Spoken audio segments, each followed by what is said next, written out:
Metal erosion is a costly problem. It attacks pumps, valves, piping, and other expensive equipment. No matter what type of liquid is being used, there's always the risk of damage from flashing and cavitation.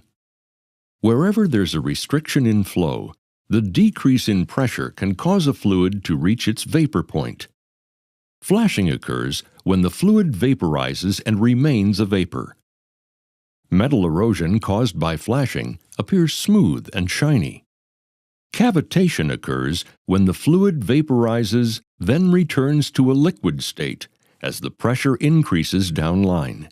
The metal damage caused by cavitation is rough and irregular due to pitting of the surface. Cavitation is a major source of damage in control valves and other components. Cavitation occurs as a liquid passes through a restriction, such as a valve. The restriction causes the liquid's velocity to increase and its pressure to decrease. The point of maximum velocity and minimum pressure is called the vena contracta. Vapor bubbles form in the liquid when the pressure falls to near the level of the liquid's vapor pressure.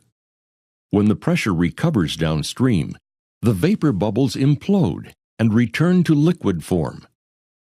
After the initial bubble formation and collapse, the bubble may reform and collapse a second time. Liquid microjets form when the recovering pressure makes an indentation in a bubble. Then the microjet bursts through the bubble. These implosions can also cause local pressure waves of up to 100,000 pounds per square inch. The combination of pressure waves and microjets can cause severe damage to the valve plug, seat, and body when they're located near the material surface. Cavitation can also cause unacceptable noise and vibration that reduce efficiency or lead to loss of process control.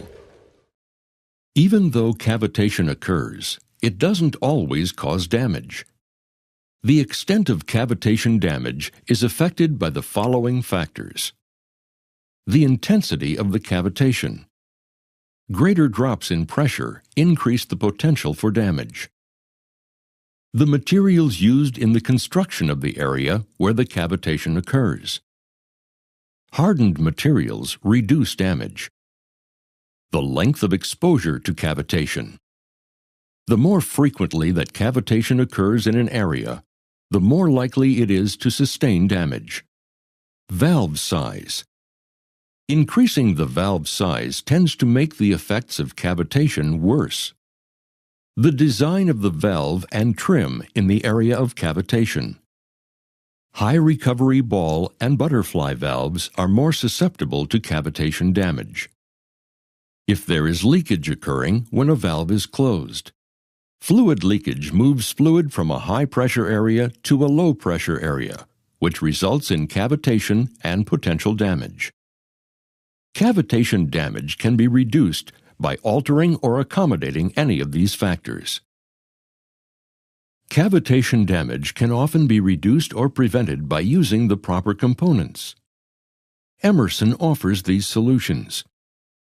Valve liners are constructed of hardened materials to protect the valve body. Pressure staging keeps the pressure from falling to near a liquid's vapor pressure, which helps prevent vapor bubbles from forming. Pressure drops are staged by the use of expanding nozzles or expanding flow areas. For example, in the Cavitrol 3 valve trim, nozzles have holes shaped to manage flow separation. Multiple small holes shift the noise to higher frequencies. Cavitation is isolated by directing fluid into the center of the valve using a flow-down orientation so bubbles implode away from the valve components. In addition, the Cavitrol 4 valve trim has expanding flow areas that decrease pressure as the fluid flows through. Limits changes in pressure at each step to prevent fluid from reaching the vaporization point, and prevents leakage. Fisher Control Valve Technology from Emerson Process Management provides customers around the world with leading critical valve solutions. You can count on Fisher products, backed by its 125 years of valve development and manufacturing experience, to solve your critical valve needs. For additional information on controlling cavitation damage or to learn about specific solutions, call your local Emerson Process Management sales office.